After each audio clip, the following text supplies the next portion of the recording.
Hello friends, welcome back to our channel Priya's Kitchen and Fashion. இன்றைக்கான video பார்த்தீங்கன்னா Pooja room tips தாங்க பார்க்க போகிறோம். நான் ஏற்கனவே ஒரு டிப்ஸ் போட்டிருக்கேன். அந்த வீடியோ லிங்க் வந்து டிஸ்கிரிப்ஷனையும் கொடுக்குறேன் அண்ட் மேலேயும் கொடுக்குறேன். கண்டிப்பாக செக் பண்ணி பாருங்கள். உங்கள் வீட்டில் இந்த மாதிரி பூஜா கபோர்டு இருந்துச்சு அப்படின்னா அது எப்படி அழகாக டெக்கரேட் பண்ணலாம் அப்படின்னு அதுக்கும் ஒரு வீடியோ போட்டிருக்கேன். ஸோ அதோட லிங்க்கும் பார்த்தீங்கன்னா டிஸ்கிரிப்ஷனில் இருக்குது. உங்கள் பூஜா கபோர்டை நீங்கள் மெயின்டைன் பண்ணுறதுக்கு நிறைய டிப்ஸை ஃபாலோ பண்ணுவீங்க. நான் ஒரு சில டிப்ஸை வந்து ஃபாலோ பண்ணுறேன். அதை நான் உங்கள் கூட இன்றைக்கி ஷேர் பண்ண போகிறேன். டிப் நம்பர் 1, உங்கள் பூஜா கபோர்ட் உட்டனில் இருக்கா அப்போனா இந்த டிப் வந்து உங்களுக்கு ரொம்ப யூஸ்ஃபுல்லாக இருக்குங்க. நம்ம வந்து சில வருஷம் ஆயிரும் இந்த பூஜா கபோர்டு வாங்கி, ஆனால் பார்த்தீங்கன்னா ஃப்ரெஷ்ஷாக இருக்காது, கொஞ்சம் டல்லான மாதிரி இருக்கும். இப்போ பாருங்களேன் அந்த சைட்லலாம் எவ்வளோ டல்லாக இருக்குன்னு. ஸோ அதுக்கு தான் நான் ஒரு டிப் வந்து ஃபாலோ பண்ணுவேன். அதுதாங்க இது பிளட்ஜ் வுட் பாலிஷ். இதை வந்து ஜஸ்ட் நீங்கள் ஸ்ப்ரே பண்ணி வைப் பண்ணிங்கன்னா போதும், பளிச்சுன்னு ஆயிரும். பூஜா கபோர்டு மட்டும் இல்லை, உங்கள் ட்ரெஸ் வார்ட்ரோபாக இருக்கலாம், இல்லை டிவி யூனிட்டாக இருக்கலாம், ட்ரெஸ்ஸிங் டேபிளாக இருக்கலாம், எதெல்லாம் உங்களுக்கு உட்டனில் இருக்கோ இந்த மாதிரி ஜஸ்ட் ஸ்ப்ரே பண்ணிக்கோங்க. அதுக்கப்புறமா ஒரு துணியை வச்சு நல்லா வைப் பண்ணிக்கோங்க. அந்த துணி வந்து நல்லா சாஃப்டாக இருந்துச்சு அப்படின்னா நல்லாயிருக்கும். இதை வந்து நீங்கள் தண்ணி தொட்டெல்லாம் வைப் பண்ண தேவையில்லை. அப்படியே வந்து ஜஸ்ட்டு அப்படியே தொடச்சி எடுத்தீங்க அப்படின்னா அந்த இடம் வந்து நல்லா ஷைனிங்காக இருக்கும். இது எப்படி பண்ணலான்னு பார்த்தீங்கன்னா நீங்கள் ரெகுலராக பண்ணணும்னு அவசியம் கிடையாது. மந்த்லி ஒன்ஸ் 2 months ஒன்ஸ் அந்த மாதிரி பண்ணிங்கன்னா போதும். ரொம்ப நாள் வந்து உங்கள் வுட் வந்து ரொம்ப ஷைனிங்காக இருக்கும். பாருங்கள் எவ்வளோ டிஃப்ரென்ஸ் தெரியுதுன்னு. இந்த ஷைனிங்காக இருக்க பகுதி வந்து நம்ம வுட் பாலிஷ் போட்டது, இந்த பக்கம் இருக்கிறது ரொம்ப டல்லாக இருக்குது பார்த்தீங்களா. ஸோ பாலிஷ் பண்ண இடம் பார்த்தீங்கன்னா நல்லா ஷைனிங்காக சூப்பராக இருக்கும். ஸோ இந்த மாதிரி நீங்கள் வந்து மெயின்டைன் பண்ணிட்டு வந்தீங்கன்னா உங்கள் பூஜா கபோர்ட் வந்து ரொம்ப சூப்பராக இருக்கும். ரொம்ப நாளைக்கு வந்து புதுசாக இருக்க மாதிரி ஒரு ஃபீல் கொடுக்கும். டிப் நம்பர் 2, நம்ம பூஜை அறையை எப்போவுமே க்ளீனாக வச்சுக்கோங்க. இந்த மாதிரி காஞ்ச பூவோட எப்போவுமே விளக்கேற்றாதீங்க. அது வந்து வீட்டுக்கு அவ்வளோ நல்லது கிடையாது. இந்த மாதிரி காஞ்ச பூவை தனியாக எடுத்து வச்சுக்கோங்க. நம்ம வந்து எப்பவும் போல் குப்பையில் போடுற மாதிரி போட்டிங்க அப்படின்னா அதுவும் நல்லது கிடையாது. ஸோ இந்த பூக்கள் எல்லாமே நீங்கள் தனியாக ஒரு பேக்கில் கலெக்ட் பண்ணிக்கோங்க. எங்காவது நீங்கள் வெளியில் போகும்போது ஒரு ஆறில் இருந்துச்சுன்னா அங்கே போட்டுருங்க, இல்லைன்னா அதை குடம் இருந்துச்சுன்னா அங்கே போட்டுருங்க. கால்படாத இடத்துல போட்டிங்கன்னா இன்னுமே ரொம்ப நல்லது. நம்ம குப்பையோட குப்பை ஒன்றா போடும்போது பார்த்தீங்கன்னா அவ்வளோ நல்லது கிடையாது. அதனால் எப்போவுமே இந்த மாதிரி தனியாக கலெக்ட் பண்ணி வச்சுக்கோ. டிப் நம்பர் 3, நிறைய பேர் கமெண்ட் செக்ஷனில் கேட்டிருந்தீங்க டெய்லி திரி மாற்றணுமான்னு கேட்டிருந்தீங்க. கண்டிப்பாக திரியை மாற்றுங்க. திரியை மாற்றிட்டு ஏற்றுறது ரொம்ப ரொம்ப நல்லதுங்க. அப்படி இல்லை அப்படின்னா அந்த முன்னாடி கருப்பாக இருக்கு இல்லையா, அதை எடுத்துகிட்டு அதுக்கப்புறமா அதை ஏற்றுங்க. பட் நான் எப்போவுமே திரியை வந்து மாற்றிடுவேன். இந்த மாதிரி மாற்றும் போது பார்த்தீங்கன்னா தனியாக ஒரு அகல் விளக்கில் வந்து நீங்கள் கலெக்ட் பண்ணி வச்சுக்கோங்க. இதை வந்து அப்படியே நீங்கள் குப்பையில் போடாமல் இந்த மாதிரி கலெக்ட் பண்ணி வச்சுட்டு வாரத்தில் 1 நாள் 2 நாள் பார்த்தீங்கன்னா நீங்கள் வந்து திஷ்டி சுற்றி போடுவீங்கள, அந்த டைமில் இந்த திரியை போட்டு நீங்கள் எரிச்சிடுங்க. ஸோ அது வந்து ரொம்ப நல்லதுங்க. குழந்தைங்களுக்கு சுற்றினாலும் சரி, இல்லை நமக்கு சுற்றினாலுமே இதை எரிச்சிடுங்க. அடுத்த டிப் பார்த்தீங்கன்னா நிறைய பேர் கமெண்ட் செக்ஷனில் இந்த மாதிரி இந்த விளக்கு வந்து எப்படி தொங்க விட்டுருக்கீங்க அப்படின்னு கேட்டிருக்கீங்க. இன்றைக்கி எனக்கு சொல்கிறதுக்கு ஒரு வாய்ப்பு இருக்குங்க. இந்த மாதிரி உங்கள் வீட்டில் அழகாக விளக்கு வந்து தொங்க விடணும் அப்படின்னா இந்த மாதிரி கமாண்ட் ஹூக் வந்து அதில் ஸ்டிக் பண்ணி அதுக்கப்புறமா இந்த விளக்கை வந்து நீங்கள் தொங்க விட்டுக்கலாம். இது வந்து ஒட்டிட்டு நம்ம தொங்க விட்டோம்னா தாங்குமா அப்படின்னு தானே யோசிக்கிறீங்க. இது வந்து கிட்டத்தட்ட 3 வருஷம் ஆச்சுங்க, எனக்கு இப்படியே தான் இருக்குது. அது வந்து கீழே விடாது. நீங்கள் அதுக்கு மேலே வந்து ஃபெவிக்விக் வந்து கொஞ்சம் போட்டுட்டீங்க அப்படின்னா இன்னுமே ஸ்ட்ராங்காக இருக்கும். அடுத்தது இந்த மாதிரி கபோர்ட் நம்ம யூஸ் பண்ணும் போது ஆணி அடிக்க முடியாது, எப்படி இந்த ஃபோட்டோஸை மாட்டியிருக்கீங்க அப்படின்னு கேட்டிருந்தீங்க. இதுக்குமே ஒரு ஹூக் போட்டு தாங்க மாட்டியிருக்கேன். இந்த 5 சாமி இருக்கக்கூடிய படம் பார்த்தீங்கன்னா இந்த மாதிரி ஸ்டிக் பண்ணக்கூடிய ஹூக் இருக்குல்ல, அதை வந்து நல்லா ஒட்டிட்டு அதுக்கப்புறமா இந்த சாமி படம் வந்து அதில் மாட்டியிருக்கேன். கிட்டத்தட்ட 6 வருஷம் ஆச்சுங்க இதை ஒட்டி. நல்லா இருக்குது, ஒன்றுமே ஆகாது. நீங்கள் இந்த மாதிரி கபோர்டு வச்சுருக்கீங்க, நம்ம வந்து நிறைய சாமி படம் வச்சுருக்கோம், எப்படி மாட்டுறதுன்னு யோசிச்சிங்கன்னா இந்த மாதிரி கமாண்ட் ஹூக்ஸ் வந்து பயன்படுத்தி நீங்கள் வந்து சாமி படங்களை மாட்டி வச்சுக்கோங்க. அடுத்த டிப் பார்த்தீங்கன்னா வாரத்தில் ஒரு முறையாவது பூஜை அறையை டீப் க்ளீன் பண்ணுங்கள். ஸோ அந்த மாதிரி க்ளீன் பண்ணும்போது பார்த்தீங்கன்னா எப்போவுமே பார்க்க நல்லா பளிச்சுன்னு நல்லா இருக்கும். இந்த மாதிரி சாமி பாத்திரம் நீங்கள் வந்து எடுத்து கழுவும் போது தனியாக ஒரு பாத்திரத்தில் எடுத்துக்கோங்க. எண்ணெய் அதிகமாக இருக்குன்னா அந்த மாதிரி விளக்கெல்லாம் தனியாக வச்சுக்கோங்க. மொத்தமாக போடும்போது பார்த்தீங்கன்னா எல்லா பாத்திரமுமே வந்து எண்ணெய் பிசுக்கான மாதிரி ஆயிரும். அடுத்த டிப் பார்த்தீங்கன்னா நம்ம விளக்கில் வந்து எண்ணெய் இருந்துச்சு அப்படின்னா தனியாக ஒரு பாத்திரத்தில் கலெக்ட் பண்ணி வச்சுக்கோங்க. நம்ம வந்து வீட்டில் திஷ்டி சுற்றி போடும்போது இந்த எண்ணெயை வந்து நம்ம பயன்படுத்திக்கலாம். அடுத்த டிப் பார்த்தீங்கன்னா நம்ம பூஜை சாமான் விளக்குறதுக்கு முன்னாடி இந்த மாதிரி மஞ்சள் குங்குமத்தெல்லாம் ஒரு டிஷ்யூ பேப்பர்லையோ ஒரு டவல்லையோ வச்சு நல்லா தொடச்சி எடுத்துட்டு அதுக்கப்புறமா கழுவுங்க. நீங்கள் இதோட கழுவும் போது பார்த்தீங்கன்னா எல்லா பாத்திரமுமே வந்து அப்படியே அந்த எண்ணெய் பிசுக்கோட இதெல்லாம் சேர்ந்துக்கும். ஸோ வாஷ் பண்ணுறதுக்கு ரொம்ப கஷ்டமாக இருக்கும். ஸோ அதனால் எல்லாத்தையுமே நல்லா க்ளீன் பண்ணிவிட்டு அதுக்கப்புறமா நீங்கள் வாஷ் பண்ணுங்கள். அதுதான் நமக்குமே ரொம்ப ஈஸியாக இருக்கும். அண்ட் வாஷ் பண்ணுறது எப்படின்னு நிறைய பேர் கமெண்ட் செக்ஷன் கேட்டிருந்தீங்க. ஸோ அதுக்கான டிப் தான் இப்போ பார்க்க போகிறோம். பூஜை சாமான் விளக்குறதுக்கு இல்லைனா பூஜை சாமான் வந்து யூஸ் பண்ணுறதுக்கு ஒரு பாத்திரம் எப்போவுமே தனியாக வச்சுக்கோங்க. ஒரு பாத்திரத்தில் தண்ணி வந்து லைட்டாக சூடு பண்ணிக்கோங்க. தண்ணி வந்து நல்ல தண்ணி எடுத்துக்கோங்க, உப்பு தண்ணி எடுக்காதீங்க. அதனால் கொஞ்சமாக புளி சேர்த்துக்கோங்க. அதுக்கப்புறமா பூஜை சாமான் எல்லாத்தையும் உள்ளே போட்டுருங்க. சாமி சிலைகள்லாம் வந்து சுடுதண்ணியில் போடாதீங்க, அது அவ்வளோ நல்லது கிடையாது. இப்போ பார்த்தீங்கன்னா கொஞ்சம் நேரம் ஊறினதுக்கு அப்புறமா ஒரு 15 minutes ஊறட்டும். அதுக்கப்புறமா சபீனா எடுத்துக்கோங்க. சபீனா பவுடர் கூட இந்த லெமன் வந்து நல்லா புழிஞ்சுக்கோங்க. இது நல்லா மிக்ஸ் பண்ணிக்கோங்க. ஒரு லெமன் எடுத்துக்கோங்க, அது வந்து கரெக்டாக இருக்கும். இப்போ நான் எடுத்திருக்க இந்த சாமானத்துக்கு ஒரு லெமன் வந்து எடுத்திருக்கேன், ஒரு 3 ஸ்பூன் சபீனா எடுத்திருக்கேன். இது எல்லாமே நல்லா மிக்ஸ் பண்ணிவிட்டு நீங்கள் தனியாக ஒரு ஸ்க்ரப்பர் வச்சுக்கோங்க. பூஜை சாமான் விளக்குறதுக்கிட்ட எப்போவுமே தனி ஸ்க்ரப்பர் ப்ரஷ் எல்லாம் வச்சுக்கோங்க, அதுதான் ரொம்ப நல்லது. இப்போ இந்த சபீனா லெமன் இந்த மிக்சரில் வந்து தொட்டு நல்லா தேய்க்கும் போது பார்த்தீங்கன்னா டிஃப்ரென்ஸ் உங்களுக்கு தெரியும். ஏற்கனவே புளி தண்ணியில் வேறு கொஞ்சம் நேரம் ஊறி இருக்கு இல்லையா, ஸோ அதனால் ரொம்ப நேரம் தேய்க்கணும்னு அவசியம் கிடையாதுங்க. சீக்கிரமாக பார்த்தீங்கன்னா பூஜை சாமான் வந்து பளிச்சுன்னு ஆயிரும். இப்போ பாருங்கள் எவ்வளோ ஈஸியாக இருக்குன்னு. அதே மாதிரி நீங்கள் வாஷ் பண்ணும்போது எப்போவுமே உங்கள் வீட்டில் வந்து உப்பு தண்ணி வருது அப்படின்னா அதில் வாஷ் பண்ணாதீங்க, அது வந்து சீக்கிரமாக கருத்துரும். நல்ல தண்ணியில் நீங்கள் வாஷ் பண்ணீங்க அப்படின்னா ரொம்ப நாள் வரைக்குமே அது வந்து பளபளன்னு இருக்குங்க. விளக்கு பாருங்கள் சூப்பராக பளிச்சுன்னு ஆயிடுச்சு. இப்போ விளக்கோட இடுக்கில் பிளேட்ஸ் எல்லாம் பார்த்தீங்கன்னா நம்ம தேய்க்க முடியாது, கஷ்டமாக இருக்கும். அதுக்கு வந்து இந்த மாதிரி ஒரு ப்ரஷ் எடுத்துக்கோங்க. ப்ரஷ்ஷில் வந்து தேய்ச்சிங்க அப்படின்னா அதுவுமே ஈஸியாக இருக்குங்க. ஸ்க்ரப்பரில் வந்து சில சமயம் அந்த இடுக்கில் வந்து தேய்க்க முடியாது. அதுக்கு பார்த்தீங்கன்னா இந்த ப்ரஷ் வந்து ரொம்ப யூஸ்ஃபுல்லாக இருக்கும். இந்த விளக்கோட இடுக்கில் பிளேட்ஸோட கார்னர் எல்லாம் பார்த்தீங்கன்னா தேய்க்கறதுக்கு நல்லாயிருக்கும். அண்ட் சிங்கில் போட்டு வாஷ் பண்ணுறதை வந்து தவிர்த்துருங்க. உள்ளே வந்து 2 பாத்திரம் வச்சு அதுக்குள்ளே வந்து நீங்கள் வாஷ் பண்ணி போடுற மாதிரி பார்த்துக்கோங்க. ஏன்னா நம்ம எல்லா பாத்திரமும் இங்கே தான் விளக்கும், ஸோ பூஜை சாமானும் இங்கே விளக்கும் போது அவ்வளோ நல்லா இருக்காது. அதனால தனியாக ஒரு பாத்திரம் வச்சு அதுக்கப்புறமா நீங்கள் வாஷ் பண்ணுங்க. நிறைய மெத்தட்ஸ் இருக்குங்க பித்தளை சாமான் விளக்குறதுக்கு. நான் வந்து இந்த டிப் தான் ஃபாலோ பண்ணுவேன். சபீனா தாங்க ரொம்ப ஈஸியாக இருக்குது. நம்ம எவ்வளோ பெரிய எண்ணெய் பிசுக்காக இருந்தாலுமே உங்களுக்கு ஈஸியாக போயிடுற மாதிரி இருக்கும். அதே மாதிரி செம்பு பாத்திரமும் பார்த்தீங்கன்னா பளிச்சுன்னு ஆயிரும். இப்போ பாருங்கள் பஞ்ச பாத்திரம் எவ்வளோ நல்லா பளிச்சுன்னு ஆயிடுச்சுன்னு. ஸோ இந்த மாதிரி வந்து டிப் ஃபாலோ பண்ணி நீங்கள் வாஷ் பண்ணிங்க அப்படின்னா பூஜை சாமான் வந்து ரொம்ப பளிச்சுன்னு இருக்கும். இப்போ எல்லா பூஜை சாமானும் விளக்கியாச்சு. இது நல்லா ட்ரை ஆகட்டுங்க. அதுக்கப்புறமா நம்ம வந்து மஞ்சள் குங்குமம் வச்சுக்கலாம். அது வரைக்கும் வெள்ளி பாத்திரம்லாம் வாஷ் பண்ணிடலாம். ஒரு சிலர் கமெண்ட் செக்ஷனில் கேட்டிருந்தீங்க இந்த அரிசி பருப்பு என்ன பண்ணுவீங்கன்னு கேட்டிருந்தீங்க. நம்ம சாதம் சமைக்கும் போது இந்த அரிசியை சேர்த்திக்கலாம். பருப்பும் அதே மாதிரி தாங்க சாம்பார் வைக்கும் போது எடுத்துக்கலாம்.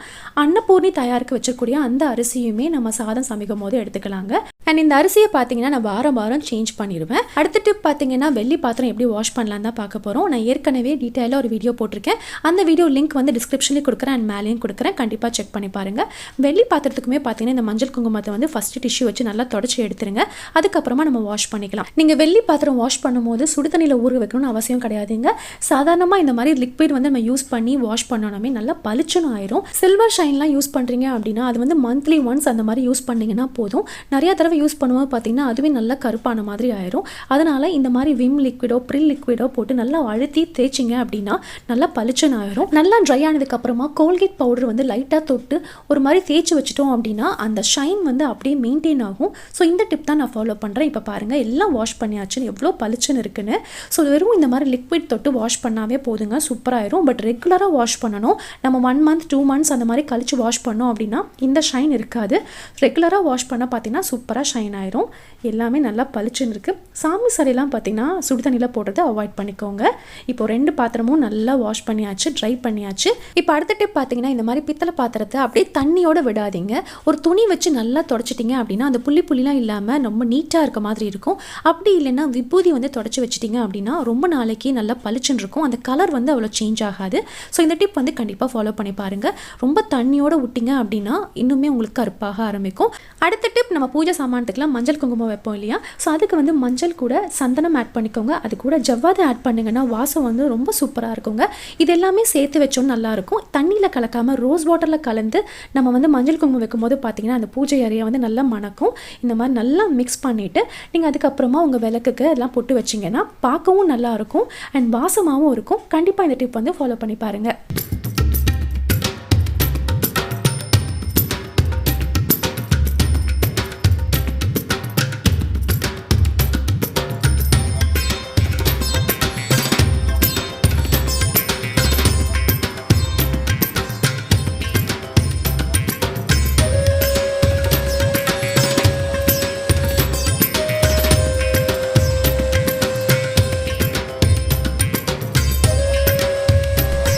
அடுத்த டிப் பார்த்தீங்கன்னா பூஜை அறையில் எல்லா சாமி படங்களுக்கும் நம்ம நல்லா தொடச்சிட்டு அதுக்கப்புறமா மஞ்சள் குங்குமம் வைக்கிறது ரொம்ப ரொம்ப நல்லதுங்க.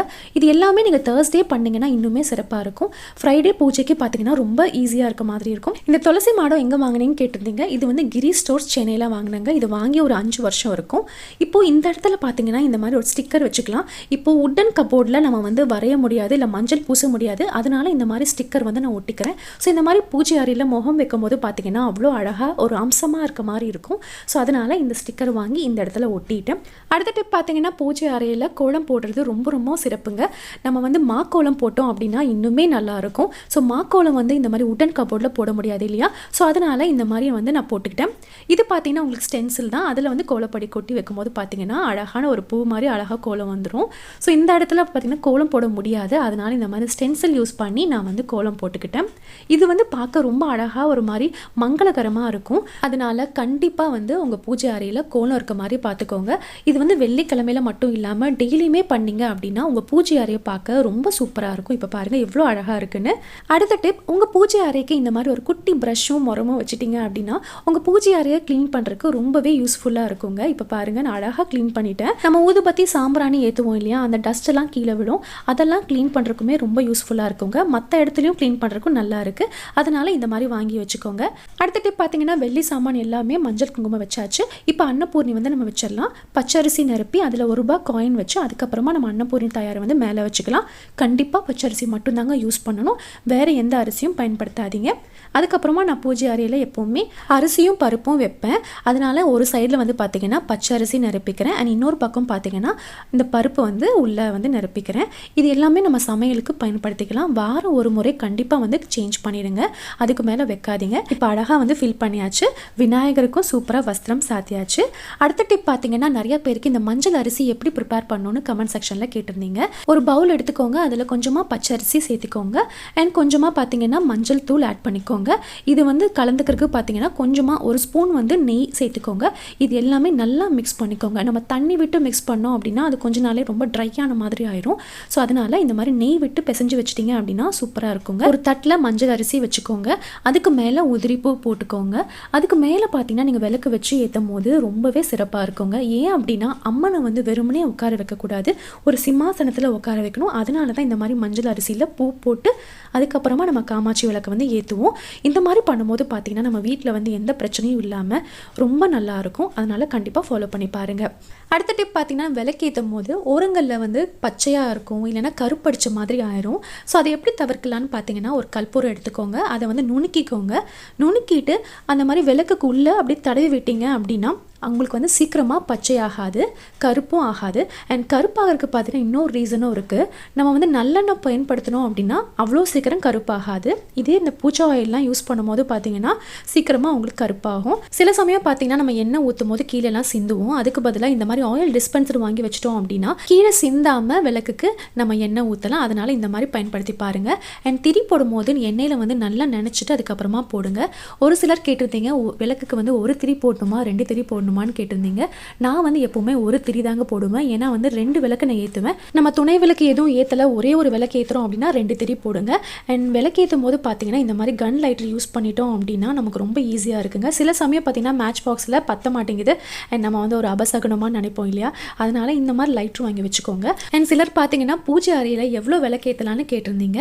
அது எவ்வளோ விளக்கு வேணால் ஏற்றலாங்க, அது நம்ம இஷ்டம் தான். இப்போ நீங்கள் ஒரு விளக்கு ஏற்றுறீங்க அப்படின்னா கூட வந்து ஒரு அகல் விளக்கில் துணை விளக்காக ஒன்று ஏற்றுங்க, அது வந்து இன்னுமே ரொம்ப நல்லது. நம்ம விளக்குக்கு கீழே போடக்கூடிய இந்த மஞ்சள் அரிசியை என்ன பண்ணுவீங்க அப்படின்னு கேட்டிருந்தீங்க. நான் எப்போவுமே பேர்ட்ஸுக்கு தாங்க போடுவேன். அந்த மாதிரியும் பண்ணலாம், இல்லைன்னா துளசி செடிக்கு வந்து போடலாம். ஸோ அப்படி போடலை அப்படின்னா கண்டிப்பாக நீங்கள் வந்து பேர்ட்ஸுக்கு கொடுத்து பாருங்கள், அதுவுமே ரொம்ப நல்லது தான். ஏன்னா மஞ்சள் போட்டிருக்கிறதுனால நம்ம வந்து சமைக்க முடியாது இல்லையா, அதனால நான் வந்து பேர்ட்ஸுக்கு போட்டுருவேன். நீங்கள் என்ன பண்ணுவீங்க அப்படிங்கிறது கமெண்ட் செக்ஷனில் சொல்லுங்கள். இந்த வீடியோ பார்த்தீங்கன்னா பார்ட் 3 வந்து கண்டினியூ ஆகும். ஸோ உங்களுக்கு இந்த வீடியோ பிடிச்சிருந்துச்சு அப்படின்னா பிக் தம்ஸ் அப் கொடுங்க. உங்கள் ஃபீட்பேக்கை மறக்காமல் கமெண்ட் செக்ஷனில் சொல்லுங்கள். மீண்டும் இன்ட்ரெஸ்டிங்கான வீடியோவில் உங்கள் எல்லாரையும் சந்திக்கிறேன். அது வரைக்கும் பாய்.